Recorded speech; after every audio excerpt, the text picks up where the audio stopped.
bersama-sama kita menundukkan kepala. Kita mau mendengarkan firman Tuhan dan kita minta pertolongan Roh Kudus. Ya Tuhan, terima kasih Kau telah mengumpulkan sebagian anak-anak-Mu Tuhan untuk hadir di sini untuk mendengarkan firman-Mu Tuhan. Dan kiranya Tuhan Roh Kudus hadir di sini memimpin hamba-Mu untuk berkata-kata sesuai dengan kebenaran firman Tuhan, dan juga kami semua yang mendengarnya. Dengan pertolongan Roh Kudus kami bisa mengerti dan menjalankan kebenaran firman Tuhan saja. Dalam nama Tuhan Yesus kami panjatkan doa ini. Amin. Silakan duduk. Ya, shalom, selamat siang, selamat pagi. Ya, kita telah belajar bagaimana kita menghadapi percobaan. Ya, kemarin bagaimana kita menghadapi percobaan. Dan cobaan itu kita tahu datangnya bukan dari Tuhan, ya. Percobaan itu datang dari keinginan kita sendiri, ya. Tetapi ujian itu datang dari Tuhan untuk memurnikan iman kita, supaya kita naik level, sehingga kita dapat bertahan, bertekun, dan pada akhirnya kita menerima mahkota. Ya, jadi ujian itu, cobaan itu selalu menguji panca indera kita, ya, mata, telinga. Dan kali ini kita mau bagaimana kita menjaga lidah kita, ya. Jadi kita meneruskan kitab Yakobus di Yakobus 3 ayat 1 sampai 12, ya. Dosa karena lidah, ya. Lidah bagian terkecil dari tubuh kita, tetapi lidah itu sangat powerful, kuat, ya. Dengan perkataan, lidah itu bisa membunuh, ya, bisa menghanguskan, bisa macam-macam. Dengan lidah pun kita memuji dan memuliakan Tuhan. Dengan lidah pun yang sama kita bisa mengutuk. Nah, jadi dalam hal ini Yakobus memberikan gambaran nasihat bagaimana kita bisa mengendalikan lidah kita. Ya. Kita tahu bahwa beberapa bulan yang lalu Putri Adriana, siapa yang kenal Putri Adriana? Semua tahu kan? Pemenang American God Idol atau apa gitu ya, yang top gitu. Dia buta, ya, tapi dia bisa menggunakan lidahnya untuk bernyanyi dan memukau. Ya, jadi bagaimana dengan keterbatasannya itu dia bisa menggunakan lidahnya untuk sukses dan bernyanyi dan memukau dunia. Nah, kita sebagai anak-anak Tuhan, bagaimana kita bisa memakai lidah kita untuk memuliakan namanya? Amin, ya.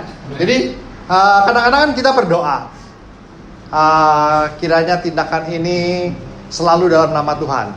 Tetapi sebetulnya kiranya perkataan yang keluar dari mulutku dan tindakanku selalu dalam nama Tuhan Yesus. Ya, jadi kita tuh harus ingat ya bahwa lidah kita ini powerful, ya. Makanya di kitab Yakobus menuliskan dosa karena lidah, ya. Kita baca Yakobus 3 1 sampai 12. Saya bacakan ya, atau kita baca sama-sama, ya. Yakobus 3 1 sampai 12. Dapat semua? Ya, kita mulai. Saudara-saudaraku, janganlah banyak orang di antara kamu mau menjadi guru, sebab kita tahu bahwa sebagai guru kita akan dihakimi menurut ukuran yang lebih berat. Sebab kita semua bersalah dalam banyak hal. Barang siapa tidak bersalah dalam perkataannya, ia adalah orang yang sempurna, yang dapat juga mengendalikan seluruh tubuhnya. Kita mengenakan kekang pada mulut kuda sehingga ia menuruti kehendak kita. Dengan jalan demikian kita dapat juga mengendalikan seluruh tubuhnya. Dan lihat saja kapal-kapal, walaupun amat besar dan digerakkan oleh angin keras, namun dapat dikendalikan oleh kemudi yang amat kecil menurut kehendak jurumudi. Demikian juga lidah, walaupun anggota kecil dari tubuh, namun dapat memegahkan perkara-perkara yang besar. Lihat, betapapun kecil api, ia dapat membakar hutan yang besar. Lidah pun adalah api. Ia merupakan suatu dunia kejahatan dan mengambil tempat di antara anggota-anggota tubuh kita sebagai sesuatu yang dapat menodai seluruh tubuh dan menyalakan roda kehidupan kita. Sedang ia sendiri dinyalakan oleh api neraka. Semua jenis binatang liar, burung-burung, serta binatang-binatang menjalar dan binatang-binatang laut dapat dijinakan dan telah dijinakan oleh sifat manusia. Tetapi tidak seorang pun yang berkuasa menjinakan lidah. Ia adalah sesuatu yang buas dan tak terkuasai dan penuh racun yang mematikan. Dengan lidah kita memuji Tuhan Bapa kita, dan dengan lidah kita mengutuk manusia yang diciptakan menurut rupa Allah. Dari mulut yang satu keluar berkat dan kutuk. Hal ini saudara-saudaraku tidak boleh demikian terjadi. Adalah sumber memancarkan air tawa dan air pahit dari mana mata air yang sama. Saudara-saudaraku, adakah pohon ara dapat menghasilkan buah zaitun, dan adakah pohon anggur dapat menghasilkan buah ara? Demikian juga mata air asin tidak dapat mengeluarkan air tawar. Nah, jadi ya, amin ya. Lidah ini powerful sekali ya. Jadi Yakobus itu menggambarkan dengan lidah kita bisa mengontrol binatang-binatang buas, terutama kuda ya. Dengan mengekangnya kan, kita bisa menarik tali kekangnya. Dia akan kaget dan akan berhenti si kuda itu. Ya, kalau kita lihat ada tali kekang di kudanya, mengendalikan lidahnya. Jadi betapapun powerfulnya itu kuda, kalau kita tarik dikit talinya, tali kekangnya, dia akan stop. Nah, jadi gambaran ini dianalogikan bahwa manusia itu ya bisa mengendalikan binatang. Ya, terutama binatang-binatang buas, kuda dicontohkan ya. Kemudian lagi kemudi, kapal layar. Kemudinya kecil, kapalnya besar. Anginnya luar biasa. Tapi dapat dikendalikan sampai ke tujuan. Artinya apa? Artinya dengan lidah kita, bila kita bisa mengendalikan lidah, kita bisa mencapai tujuan hidup kita. Ya, itu penting ya. Dengan lidah kita mempunyai tujuan, kita menjadi serupa dengan Yesus. Karena apa? Karena lidah memancarkan perkataan kita, memancarkan hati kita. Ya, jadi anak-anak Tuhan yang mature, yang dewasa, dia pandai menggunakan lidahnya sehingga menyenangkan. Ya, dia menjadi supel. Dia menjadi penasihat kita, enak didengar. Dia bisa punya banyak kawan. Ya. Nah, jadi kita sekarang mesti mikir, apakah kita yang sudah menjadi anak-anak Tuhan sudah menggunakan lidah kita untuk kemuliaan Tuhan? Kalau belum, marilah saat ini sekarang kita mencoba untuk mengendalikan perkataan-perkataan kita melalui lidah. Jadi dengan lidah ya bisa kalau yang pacaran ya, bawa makanan, bawa coklat ya, bisa memikat pacar gitu ya. Karena dengan makan coklat yang enak-enak dia jadi senang gitu ya. Tapi dengan perkataan kita, kehidupan sehari-hari ya, dengan persembahan tubuh kita kepada Tuhan melalui ucapan, dengan pujian, itu bisa. Jadi mempersembahkan tubuh kita kepada Tuhan tidak melulu melalui uang, ya. Jadi yang paling penting adalah mempersembahkan tubuh kita seutuhnya. Dalam hal ini, konteks ini, mempersembahkan pujian-pujian kita, ucapan-ucapan kita untuk kemuliaan nama Tuhan. Nah, jadi setiap perkataan yang kita keluar kita berdoa memikir kiranya ini setiap perkataanku memuliakan nama Tuhan. Dan selalu dalam nama Tuhan Yesus. Bukan hanya perbuatan, ya. Jadi perkataan. Karena ini akan membawa tujuan kita ke garis finish. Ya. Kan kemudi kapal dikendalikan untuk mana? Untuk sampai tujuan kan? Sama. Lidah kita kendalikan untuk mencapai tujuan kita sebagai orang yang sudah ditransformasi untuk sampai ke tujuan serupa dengan Yesus.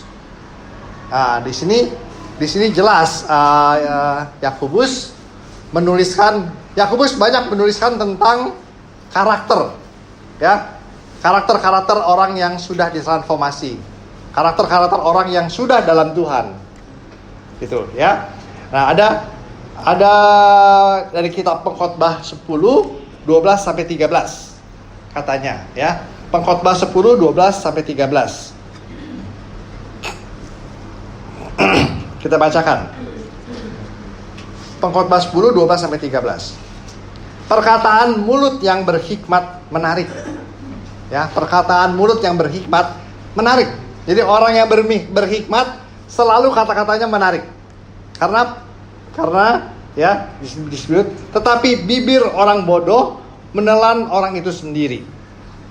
Awal perkataan yang keluar dari mulutnya adalah kebodohan, dan akhir bicaranya adalah kebebalan yang mencelakakan. Nah, jadi ini dari Pengkhotbah aja udah bilang, ya, kalau orang hikmat berbicara itu adem, ya, peaceful. Tapi kalau orang bodoh penuh sumpah serapah, ya. Jadi mencerminkan kebodohannya itu sendiri kelihatan, ya. Kalau kita bergaul dengan teman-teman, kita juga bisa cepat menilai, ya, apakah dia berhikmat, apakah dia masih dalam hidup dalam kebodohannya. Kelihatan, ya. Nah, sekarang kita sebagai anak-anak Tuhan, kita mau hidup berhikmat. Ya, sehingga siapapun yang kita ketemui, kita membawa damai dan di sini dibilang menarik. Ya, setiap perkataan yang keluar dari omongan kita menarik didengar karena penuh nasihat, bijaksana, ya, tidak sembarangan ngomong. Nah, ini digambarkan oleh pengkhotbah, ya. Nah, demikian juga zaman sekarang. Zaman sekarang tuh zamannya WA. Ya. Kita mesti terapkan lidah kita ini, bicara kita ini dalam tulisan. Jadi, kalau kita sedang emosi atau marah, sebaiknya jangan nulis WA gitu. Ya, karena bahasa tulisan itu kelihatan. Kalau orang lagi marah kelihatan. Mendingan gak usah nulis. Karena belum tentu tulisan kita itu menggambarkan emosi kita yang benar-benar marah. Belum tentu. Tapi orang lain yang menilai, wah dia begini, dia begitu. Padahal yang kita maksud enggak, gitu ya. Nah, jadi zaman sekarang ditambah lagi lidah perkataan yang keluar dan tulisan dalam sosmed. Ya, jadi jangan cepet-cepet nulis kalau lagi emosi. Gitu. Udah dah, tinggalin dulu. Mendingan ketemu face to face, ya. Jadi itulah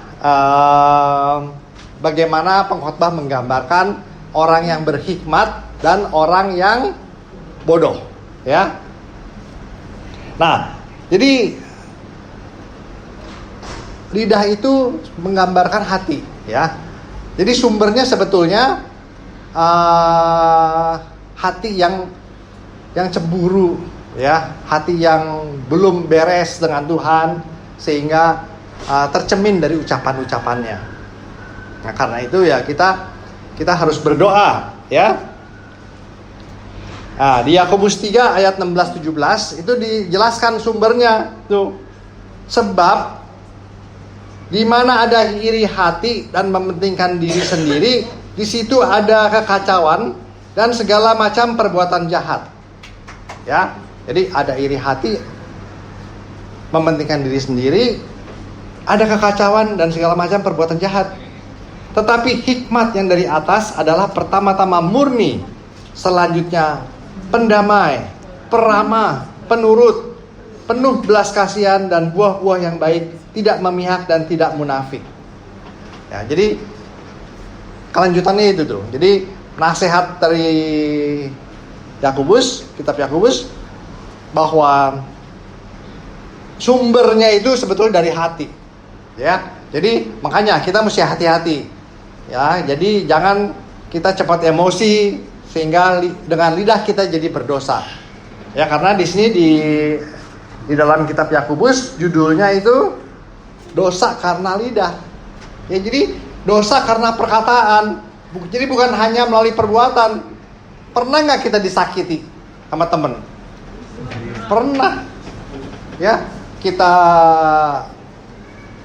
ditolak aja juga pernah, jadi sakit hati, ya kan? Jadi, sakit hati kan itu menimbulkan dosa juga bagi kita. Dan dia yang mengomong sembarangan melukai kita. Kalau udah luka, udah ada perselisihan, ada perpecahan, itu susah dibenerin. Ibarat kaca udah pecah, ya.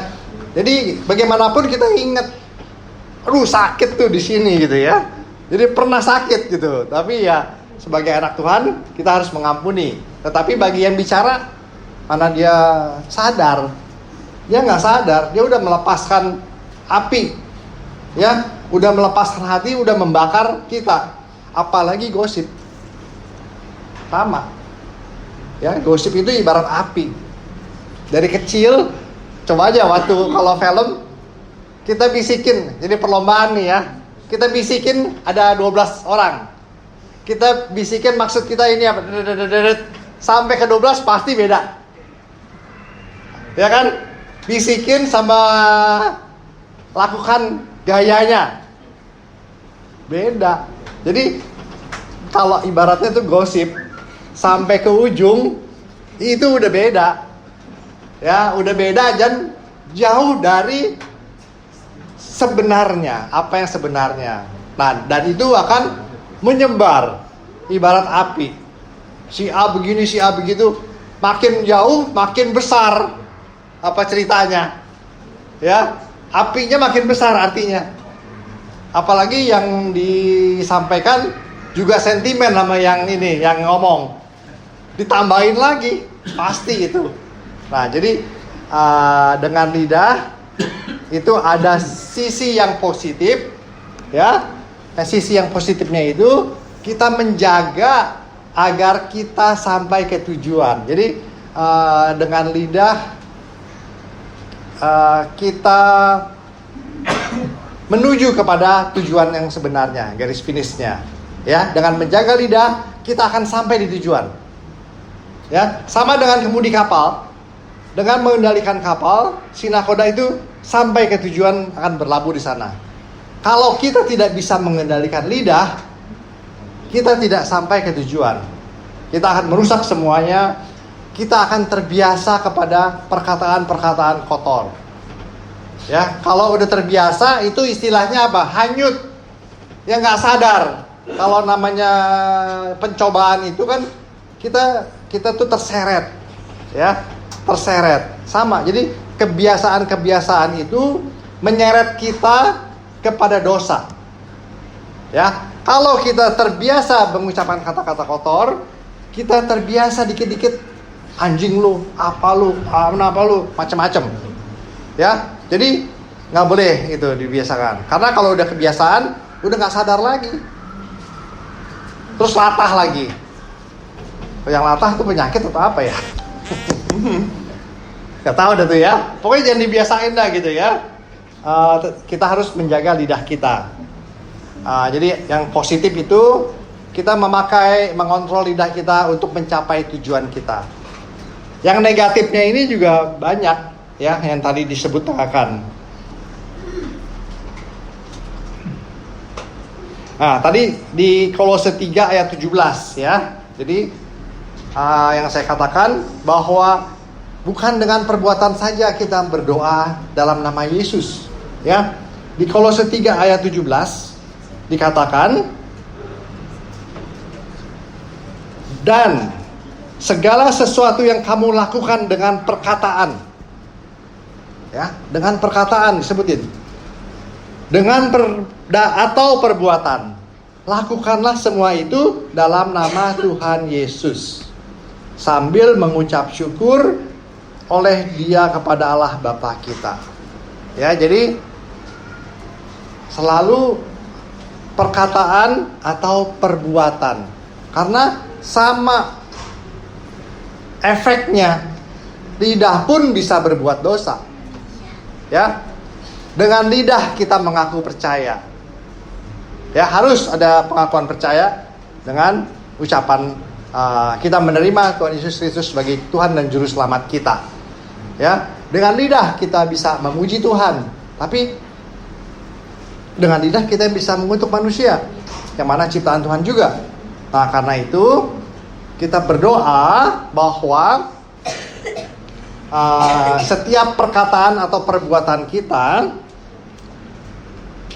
dilakukan semuanya dalam nama Tuhan Yesus.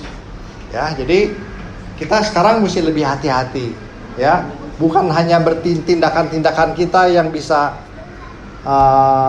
berdosa, ya. Terlebih-lebih lagi tadi di ayat 1, guru.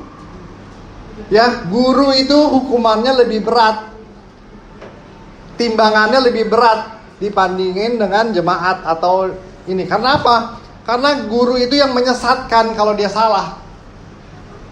Ya, jadi menjadi guru atau pembicara atau pengkhotbah, dia bertanggung jawab lebih besar karena dia mengkhotbahkan kebenaran yang salah misalnya, dan diikuti oleh jemaat. Nah, jadi kan dia penghasut jadinya, bukan pengkhotbah kebenaran, tapi jadi penyesat. Nah, kalau penyesat, udah dianya sesat, bawa orang nyesat lagi, udah hukumannya lebih berat. Ya, jadi mengapa dikatakan di pertama-tama dibilang, saudara-saudaraku, janganlah banyak orang di antara kamu mau menjadi guru. Nah, itu ya, dinasihatin. Sebab kita tahu bahwa sebagai guru kita akan dihakimi menurut ukuran yang lebih berat. Itu sebabnya, karena dia mengutarakan, kalau guru itu mengutarakan hal yang salah, akan diikuti oleh banyak orang, akan menyesatkan banyak orang, sehingga tanggung jawab dia, dosa dia lebih berat. Ya, jadi ya, masing-masing punya talenta beda-beda. Ya, pakailah talenta kita untuk memuliakan nama Tuhan. Terutama kita mempersembahkan tubuh kita, lidah kita, ucapan kita untuk memuliakan nama Tuhan.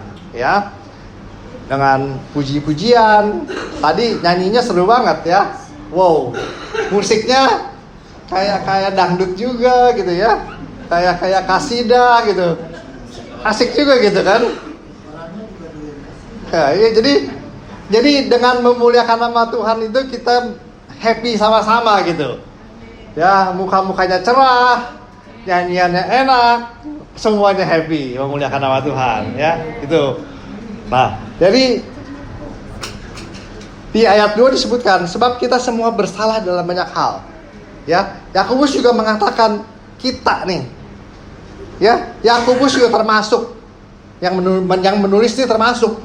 Sebab kita semua bersalah dalam banyak hal. Barang siapa tidak bersalah dalam perkataannya, ia adalah orang yang sempurna, yang dapat juga mengendalikan seluruh tubuhnya. Jadi Yakobus sendiri juga belajar, ya, dan tidak mengelak bahwa dia mengatakan kita, bukan kalian.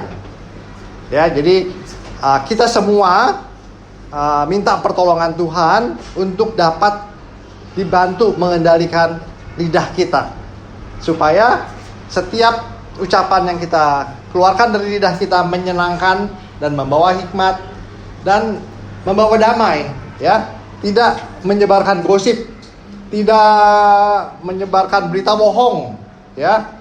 Jadi kita harus selalu memberitakan kebenaran secara bijaksana, ya.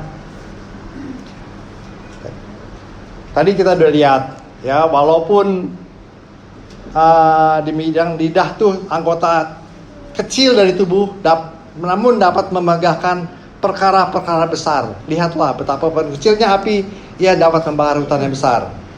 Ya, jadi keputusan hakim lidah misalnya, tok tok tok, kamu bebas, itu mengubah hidup, ya, mengubah hidup seseorang dari perkataan hakim.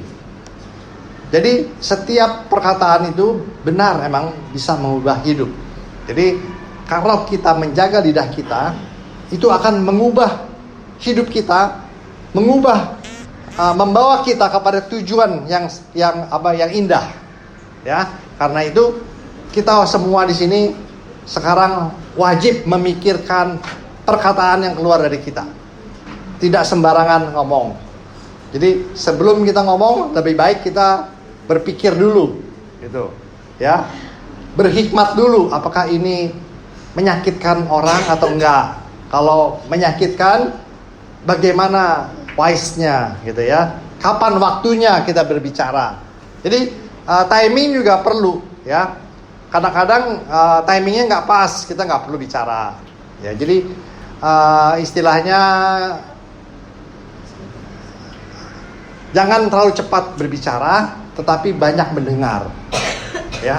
Itu juga ada firman itu, ya. Jadi lebih banyak mendengar, jadi jangan terlalu cepat berbicara. Ada kan teman kita yang selalu ngomong macam-macam, ya. Pokoknya dia ngomongnya nggak bisa berhenti aja, apa dia omongin.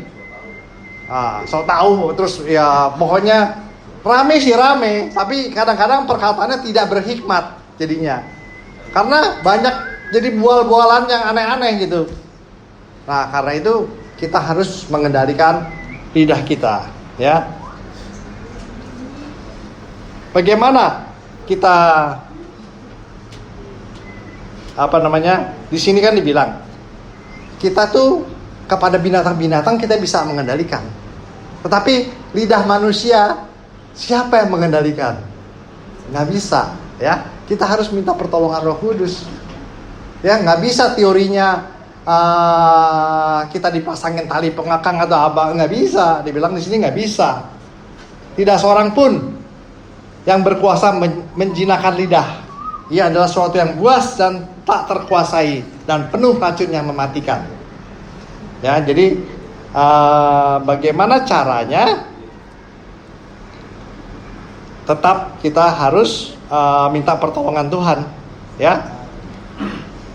Dalam Mazmur Daud, ya. Mazmur Daud berseru kepada Tuhan. Mazmur 141 ayat 1 sampai 3.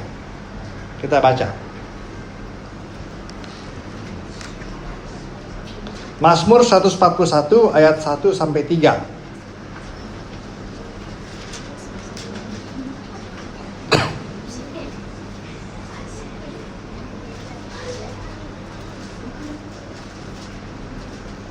Udah ketemu ya? Mazmur Daud. Ya Tuhan, aku berseru kepadamu. Datanglah segera kepadaku, berilah telinga kepada suaraku. Jadi setiap kita ngomong, kita juga dengar. Ya, waktu aku berseru kepadamu, biarlah doaku adalah bagimu seperti persembahan, ukupan, dan tanganku yang terangkat seperti persembahan korban pada waktu petang. Awasilah mulutku ya Tuhan, berjagalah pada pintu bibirku. Nah, jadi Mazmur Daud juga memohon kepada Tuhan bagaimana dengan pertolongan Tuhan dia bisa menjaga mulutnya, ya, perkataannya. Ya, seorang raja, ya, tapi dia tetap memohon kepada Tuhan bagaimana dia bisa menjaga lidahnya. Satu lagi di Mazmur 39 ayat 2 sampai 4.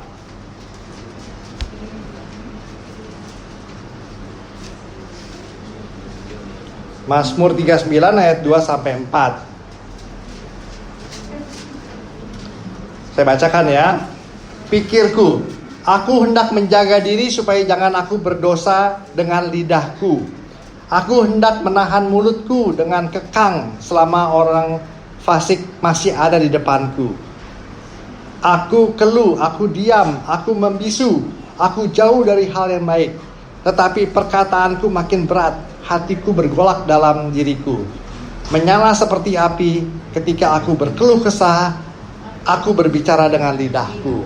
Nah, jadi ini juga banyak nasihat-nasihat dari dari Raja Daud, bagaimana dia mengekang lidahnya dengan berdoa. Ya, jadi kita pun demikian. Ya, bila kita mau berbicara sesuatu yang penting, kita harus tetap berdoa dulu bahwa kiranya perkataan yang keluar dari mulutku dan perbuatanku dalam nama Tuhan Yesus, ya, sehingga apapun yang kita katakan itu memuliakan Tuhan. Ya, amin. Ya, demikianlah firman singkat ini.